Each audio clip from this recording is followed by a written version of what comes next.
Hello everyone and welcome to Blank First Page. My name is Lucas. I realized recently that I've been using field notes for over 10 years.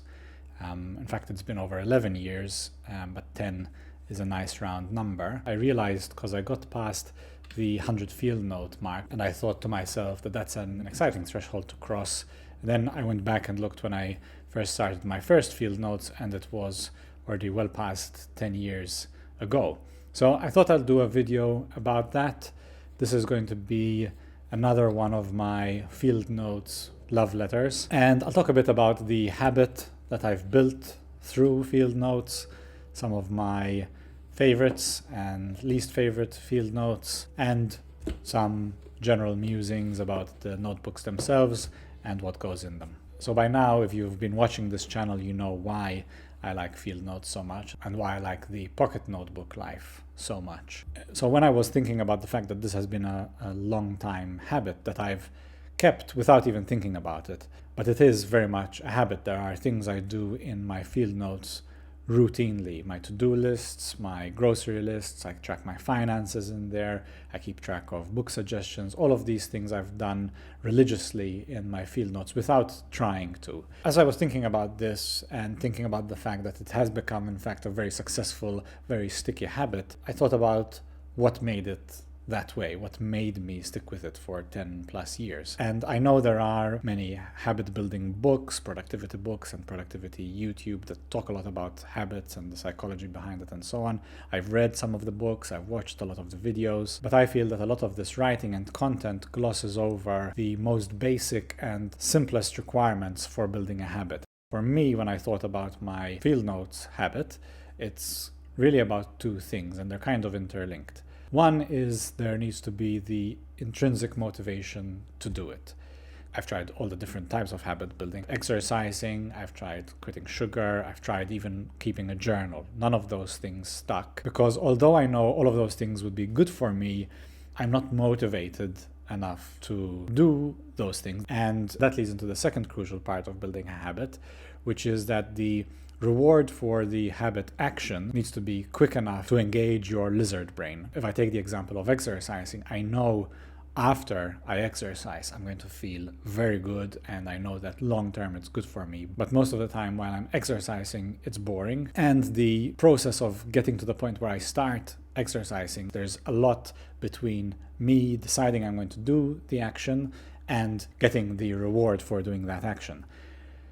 A pocket notebook building habit is comparatively easy when you have the motivation like I do of wanting to write. I love the act of writing something down and I love interacting with objects that give me a tactile response. From a field notes and the pocket notebook, I get that every single time that I pull the notebook out of my back pocket or out of my briefcase to write something down on it. Now, the part I spoke about, which is the time between deciding I need to do something and executing it. In the case of taking a note, it's the thought occurring and getting the pen down onto paper. The pocket notebook is unique in how much it shrinks that time frame. So from the thought occurring to my hand reaching my back pocket and opening the page, it's a few seconds. There is no waiting time. I can get that instant gratification that rewards my lizard brain and gives me the satisfaction of having taken down the note. And that is the third secret important component to building a habit, is that each step that gets you to executing that action for the habit needs to be small enough, the hurdle needs to be small enough that you can get over it without thinking. While in my view, the notebooks themselves are beautiful objects, what is in them is very practical, very simple, and I also like that. There are very talented people who can make beautiful sketches and they fill their notebooks with artwork, watercolors and so on. I don't have that capability, but what I do have is an appreciation for the chicken scratchings aesthetic, and that is what my notebooks are filled with. When you open up one of my field notes and you see the scribbles and the scratchings that there are in there, you wonder what is that interesting about them. But a pocket notebook is such a personal record that I've said this a lot, but it is just like flipping through your photo reel on your phone camera. I take very few pictures, but by recording what I've spent when, and when I go someplace, I list the places I have been or I intend to go. When I go back and I look at my to-do lists from when I've moved with all these notebooks. I've moved country 7 times since I started using these notebooks, and I've moved house a few more times. So there's lots of to-do lists and schedules in all of these, documenting what I need to do for each of those moves. And when I go back through those lists, simple and ordinary as they are, they activate the same memories for me as I would get looking through photos of the houses I've lived in or the places I've been. And that fundamentally is what is fantastic about carrying a notebook, and specifically a pocket notebook, because a pocket notebook is always within reach, and because of its accessibility, it'll be the most likely receptacle for each one of your seemingly ordinary thoughts. So back to the field notes. Another thing I've spoken a lot about is the wearing in of the field notes, and there are some great examples here in this pile of field notes that have worn in well. Some have worn in so well because they've been water damaged. You'll recognize some of those from my previous videos. I think my all-time favorite set were these National Crop editions.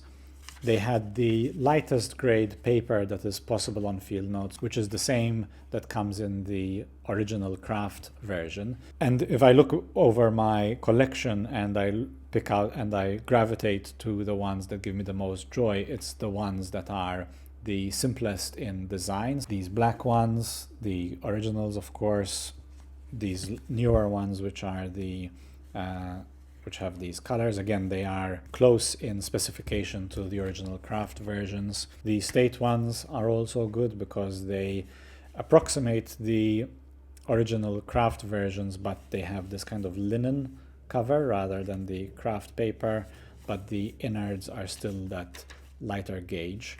And although it's a 100-pound cover, it wears in nicely.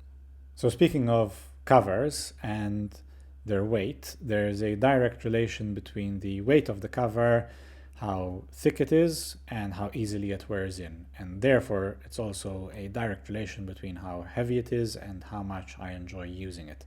The lighter it is, the quicker and the easier it'll wear in, and therefore the more I enjoy it. The heavier it is, the more time it takes to wear in, and the less I enjoy it, because by the time it's worn in to the point that I like it, it's usually almost finished. So there's quite a range and set of combinations of weights and also texture that the field notes editions come in. But on the lightest end, there's the craft paper, which is 80 pounds. This is the most readily available one. Papery feel, already even new, has a bit of texture to it, and it doesn't take very long for it to start kind of becoming a little furry and adding that texture. They also, sometimes you'll get an edition like this one that is still 80 pounds, but is made out of linen. So it doesn't have that same pulpy texture that the craft would when it is worn in, but it will still wear in quite nicely after just a little bit of use. So from 80 we go up to 100 pounds, and to be honest, there isn't a whole lot of difference between the two, especially when they are both just a paper card stock. The craft edition does feel lighter, but the 100 pound in a cardstock type will wear in very easily and very well because of that texture on the surface of it, unlike the linens. Once we go over 100 pound, that's where I don't like it as much. And they are higher quality, so it's a good thing if you want durability, because the higher the weight, the longer it'll take for the thing to deteriorate with a lot of use. But I actually want it to deteriorate, so it takes a lot of work for me to get the heavier weight covers worn in, but I do get there. And I've developed a system now where I will take out 2 field notes at a time. So I'll take the one that I am currently using, and I'll also pick the next one I'm going to use and carry it with me at the same time. So I take it in and out of my briefcase, it travels around with me, I use that as a coaster all the time, and that kind of pre-wears it so that by the time I come to use that one as my new field notes, it's already worn in. And that's worked really well, especially with the heavier weight covers, of which I've got quite a few. So that's allowed me to get the same enjoyment I would out of the heavier weights that I do when I use the lightweights. So if you are looking to try and build a notebook habit, I can definitely recommend field notes.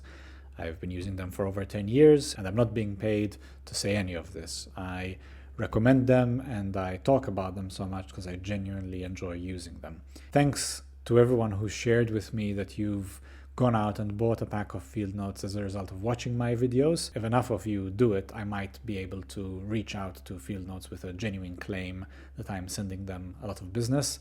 But even so, I'll continue to buy field notes. I've used over 100 of them now. I don't quite have another 100, but I've probably got another 3 years worth of stock still. I do buy them at a much faster rate than I use them, but I am quite happy to be doing that. Thank you for watching another self-indulgent love letter to field notes. If this video or any of my other videos has in fact inspired you to go out and buy a pack, please let me know in the comments below, and I'll see you in the next one. Thanks for watching.